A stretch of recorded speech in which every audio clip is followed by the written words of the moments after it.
I wake up at 5 a.m. during the week to get ready, and I'll walk. Listen, you want to have business success? Watch what I do for the rest of my life publicly. Copy it verbatim. So my goal every day is to get to this point as quickly as possible, sitting my butt down and getting to work. I'll go into the kitchen and I'll have a tall glass of water because I take a shower and it's a cold shower, and I do believe. Even though it kind of sounds silly to, that's my reason for wearing a gray t-shirt every day, it also is true. I'd like you to eat better, and I'd like you to exercise every day. Rockets and cars and everything else he does, that's what really impresses me. Well, also the lack of burnout, because he's been doing it at this incredible rate, 16 hours a day for how long? His whole life, I think. That's nuts. My to-do list. I also have a list, to-feel list. Work like hell. I mean, you just have to put in, 80 to 100 hour weeks every week. And I think about this because I'll tell you what it is that you need to do to be successful.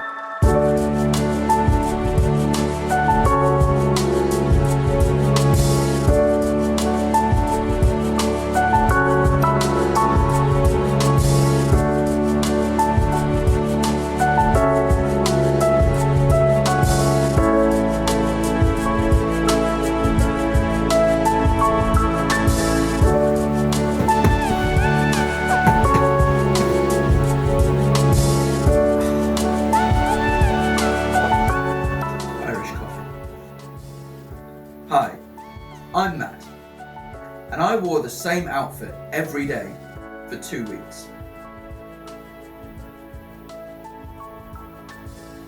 I woke up at 5 a.m.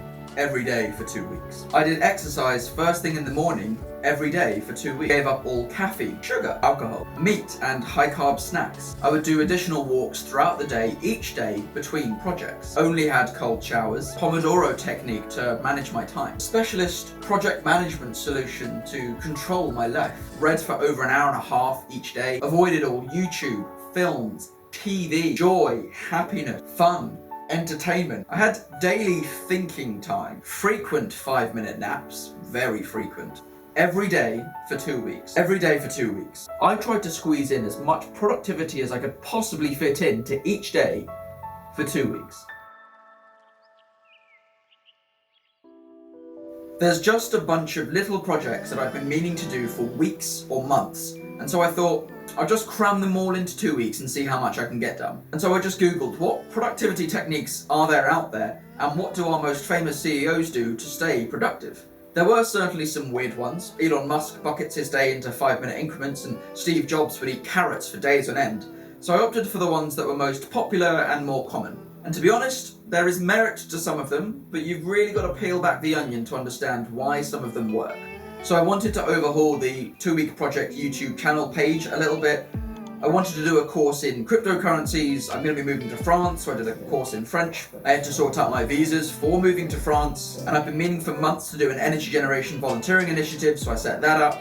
I've edited and published a book about my time in Africa. I prepared and gave a webinar to an engineering company in France. There's a reason that we found the careers that we found. And I wanted to read a bit more, so I read an autobiography, and I also read a book about time management.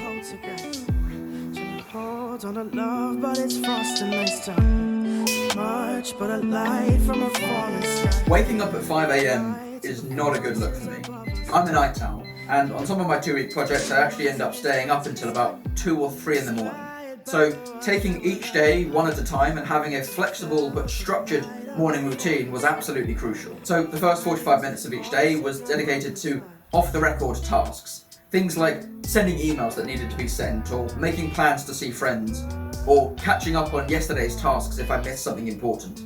Waking up at 5 a.m. wasn't really the hard part. The hard part really was going to bed at 9 p.m. and falling asleep straight away.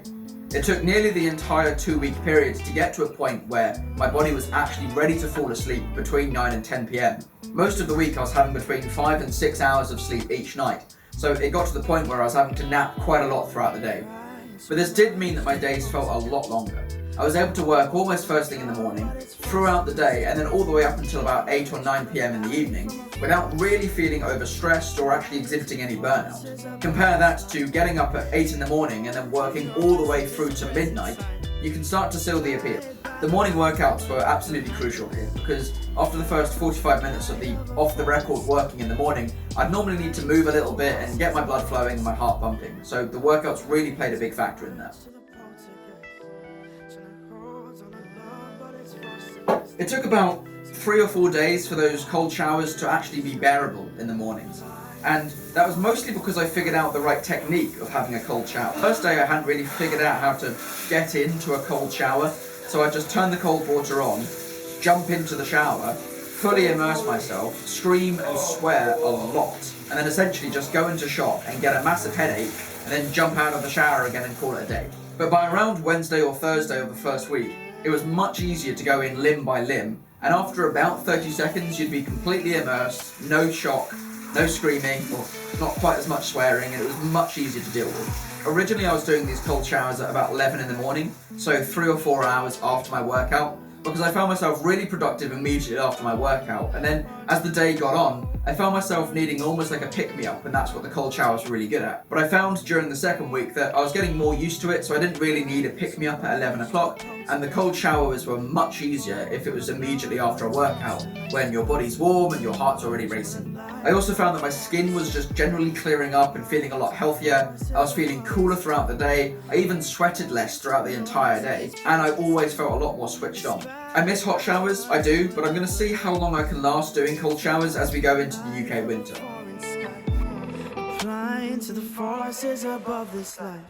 The logic behind giving up sugar and caffeine and high-carb snacks and meals was this idea of being tired when you're tired and wired when you're wired. What this means is that I'm not using caffeine as a stimulant when I'm actually quite tired in order to attempt to be productive, but it also means that when I am actually wired, I know it's not the caffeine or the sugar that's put me there. I never really had a caffeine crash or low blood sugar or that really sleepy feeling that you get after having a big carby meal. And what that meant is that if I had a 5 or 10 minute window to have a break in, I would actually be able to fall asleep if I was really legitimately tired because I wasn't hyped up on something. As I said earlier on, these naps actually became quite critical to being able to survive the 2 weeks because I wasn't actually getting 8 hours of sleep each night. Now, I'm not going to preach to you the benefits of reading because, quite frankly, you're all adults and there's a good chance that a lot of you already read most nights or every night at home as it is. But what I found is that by reading about 1.5 hours each day, normally an hour before bed, which really helped me get to sleep, and then about half an hour either in the morning or on one of my breaks, that enabled me to get through 2 books in 2 weeks. Now, you probably already know this, but regulating your sleep based on the times that you read and, by extension, turn your phone off and move your laptop away, it really made a massive difference. Now, of course, it wasn't just those 2 books that I was reading. One of the projects that I wanted to complete this week was to publish one of the books that I've been working on about my time in Africa. So not only was I reading for about an hour and a half each day of the books that I'd rented from the library, I was also reading for about 45 minutes each day work that I'd done in the past. What was really cool to see was how a professional author could compare against me, who has never really done this before, and basically we've got the book end of the spectrum.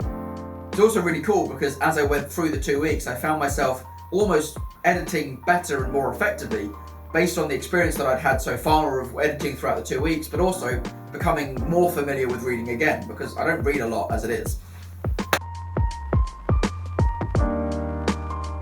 Wearing the same style of black t-shirt and dark jeans each day actually made a much bigger difference than I was expecting.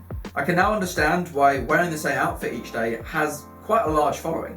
Steve Jobs, Michael Kors, Mark Zuckerberg, Elon Musk, the Pope. You find a comfortable outfit that looks great in most situations, and it's just one less decision to make each morning. Now, I'm not particularly fashion conscious, but even deciding what t-shirt to wear each morning takes just a little bit of mental processing power. And so I followed suit for 2 weeks, and I found that not only did it give me just that little bit of extra mental processing power, it also meant that I could just start my day, get dressed, and get moving straight away every morning. And finally, let's talk about the tools that I used. I used basically 2 tools in tandem. The first is something called the Pomodoro technique. I have no idea where it's called that. Maybe it's because it's the average time that it takes to make a Pomodoro sauce. But the Pomodoro technique is about taking 25 to 30 minutes of dedicated focused energy on one very specific task. And then after that, having 5-minute breaks. And you basically just alternate between this high activity, rest sort of period. It sounds really easy and like it really shouldn't make a difference because chances are every 30 minutes you get up to go to the bathroom or get some water as it is anyway. But forcing yourself to work for those 30 minutes, but then more importantly, forcing yourself not to work for those 5 to 8 minute breaks, it really made a big difference. As I said, I wasn't really sleeping 8 hours each night, so it was really useful to have these 5-minute breaks because I actually got quite good at doing 5-minute power naps every so often, most days. Now, the second tool I used was Notion, and this isn't a plug for Notion. You can do this with so many other tools out there, but the thing that I really liked using it for was having a to-do list and a goals list. And the goals list was basically the 9 or 10 projects that I wanted to complete, which I could split out into individual tasks and then complete each task, and I could essentially see each project getting closer and closer towards the finish line. It sounds really simple, but what I found it enabled me to do was to look at a really big project that was going to take the span of 2 weeks and chunk it up into 25 to 30 minute increments that were actually bite-sized and achievable. At the end of every project, I asked myself, am I going to do more of this in the future, and have I learned anything substantial? This project is probably the least interesting and the least entertaining because there's not really a story. It just got easier throughout the week and I got a lot done. What it was instead was me gradually getting better at waking up at 5 a.m. and getting more used to cold showers and a lack of caffeine. But I'm recording this a week after the project is finished, and I'm still getting up at 5 a.m. I'm still having cold showers, I'm still doing daily runs, and as you can see, I'm still wearing the same clothes. While I'm not a CEO yet, I'm definitely feeling a lot more productive, and this might have just been a kick up the arse for me, but it's definitely something that I want to keep working on. I wanted to share this particular project because 2-week projects is all about inspiration and motivation. Find something new that you've never done and trial it out with what little time that you've got left. You might learn something, or maybe you'll just explore a new avenue that you've never looked down before. Despite the fact that this one has no story and doesn't have some big mission or crescendo at the end of it, it's probably been the biggest eye-opener for me about how I can approach the way that I do things. Now, there were a couple of other things that I tried throughout the week, namely vegetarianism, mindful meditation every morning, thinking time, etc. But the ones that I've talked about here were the ones that really worked best for me.